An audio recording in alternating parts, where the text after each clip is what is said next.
Yes bulletin ముందుగా breaking news చూస్తున్నాం. BJP నేతలపై MLA Raja Singh hot comments చేశారు. తెలంగాణ హిందూ సేఫ్ గా ఉండాలంటే బీజేపీ సర్కార్ రావాల్సిందేనన్నారు. రాష్ట్రంలో అధికారంలోకి రావాలంటే పాత బీజేపీ నేతలు బయటకు వెళ్లిపోవాలని, వాళ్లు రిటైర్ అయితేనే బీజేపీకి మంచి రోజులు వస్తాయన్నారు. కేంద్ర నాయకత్వం ఈ విషయంపై ఆలోచన చేయాలని రాజా సింగ్ సూచించారు. ఎవరు అధికారంలో ఉంటే ఆ సీఎంతో పాత నేతలు సీక్రెట్ మీటింగ్లు పెట్టుకుంటారని, ఇలా సీక్రెట్ మీటింగ్లు పెట్టుకుంటే రాష్ట్రంలో బీజేపీ అధికారంలోకి వస్తుందా అని ప్రశ్నించారు. తానే కాదు, బీజేపీలో ఉన్న ప్రతి నేత, ప్రతి కార్యకర్త ఇదే అనుకుంటున్నారని రాజా సింగ్ తెలిపారు.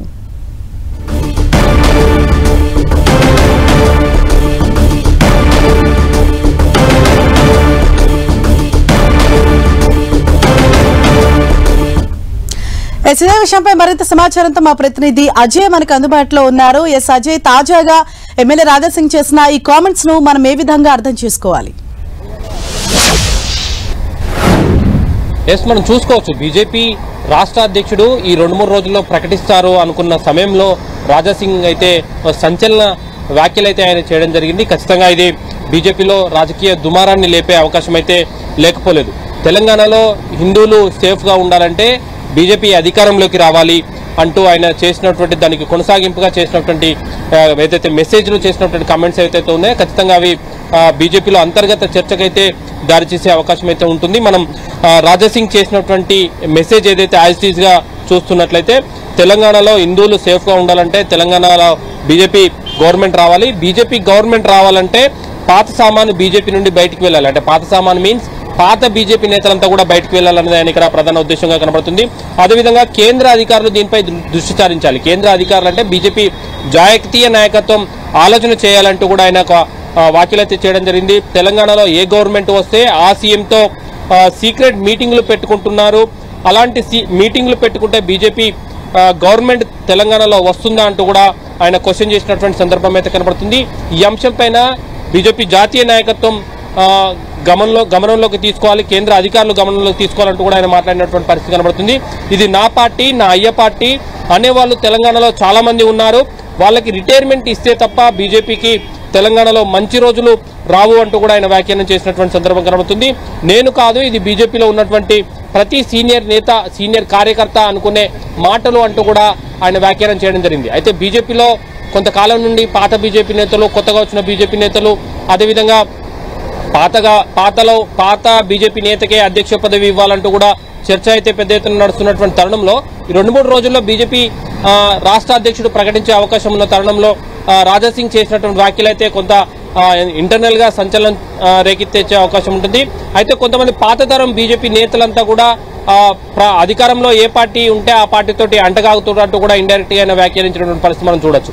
ఇటీవల జిల్లా అధ్యక్షుల సందర్భంగా కూడా రాజా సింగ్ కొన్ని వ్యాఖ్యలు చేయడం జరిగింది. తన సొంత జిల్లా అయినటువంటి గోషామహల్కి సంబంధించి బీజేపీ అంతర్గత జిల్లాలలో గోషామహల్కి సంబంధించినటువంటి పరిధిలో వచ్చినటువంటి జిల్లా అధ్యక్షునికి ఆయన సూచించిన పేరు కాక మరో వ్యక్తిని బీజేపీ రాష్ట్ర నాయకత్వం, జాతీయ నాయకత్వం అధ్యక్షునిగా నియమించింది. దానిపైన ఆయన మండిపడ్డాడు. దాని తర్వాత ఆయన పార్టీకి కొంత సమయం ఇచ్చాడు.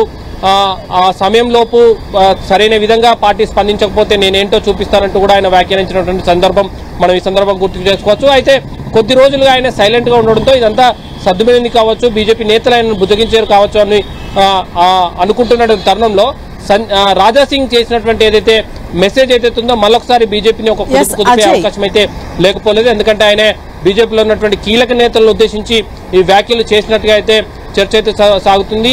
ఎవరైతే రాష్ట్రం నుండి కేంద్రంలో కీలకంగా, అదేవిధంగా పార్టీలో కీలకంగా వివరిస్తున్నారో ఆ నాయకులను ఉద్దేశించే ఈ వ్యాఖ్యలు చేశారంటూ కూడా కొంతమంది బీజేపీ నేతలు అయితే చెప్పుకుంటున్నటువంటి పరిస్థితి కనబడుతుంది. అయితే రాజా సింగ్ పేరు ఎత్తకపోవడంతో మిగతా బీజేపీలో కూడా ఎవరిని ఉద్దేశించి మాట్లాడారు అనేది బహిరంగంగా ఎవరు చర్చించకపోయినప్పటికీ కూడా ఒక బహిరంగ రహస్యంగా మాత్రం ఆయన ఎవరిని ఉద్దేశించి మాట్లాడి ఉంటారనేది మాత్రం బీజేపీ నేతల్లో అంతర్గతంగా అయితే చర్చ అయితే నడుస్తున్నటువంటి సిచ్యువేషన్ మనం చూడొచ్చు. రాజా సింగ్ చేసినటువంటి వ్యాఖ్యలు అయితే ఖచ్చితంగా ఇంటర్నెల్లో, అదేవిధంగా జాతీయ నాయకత్వాన్ని కూడా ఆలోచించే విధంగా అయితే ఉన్నాయని కూడా చెప్పుకోవచ్చు. ఇటీవల రాహుల్ గాంధీ కూడా కొన్ని వ్యాఖ్యలు చేయడం జరిగింది. బీజేపీలో మా నేతలు బీజేపీతో టచ్ లో ఉంటారంటూ రాహుల్ గాంధీ వ్యాఖ్యలు ఏ విధంగా చేయడం జరిగిందో ఇటు రాజా సింగ్ కూడా బీజేపీలో ఉన్నటువంటి కొంతమంది నేతలు కాంగ్రెస్ తో టచ్ లో ఉంటారంటూ కూడా చేసినటువంటి వ్యాఖ్యలను కూడా కంపేర్ చేస్తూ చూస్తున్నటువంటి సిచ్యువేషన్ కూడా చూడొచ్చు.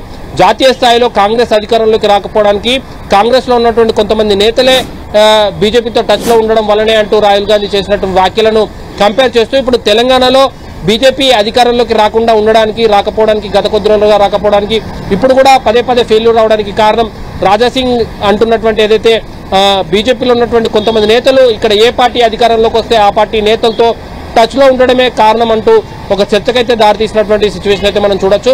మొత్తంగా రాజాసింగ్ చేసినటువంటి వ్యాఖ్యలు అయితే పార్టీలో అంతర్గత చర్చకు అంతర్గత సమీక్షకు కూడా దారితీసే అవకాశం అయితే ఉంటాయి.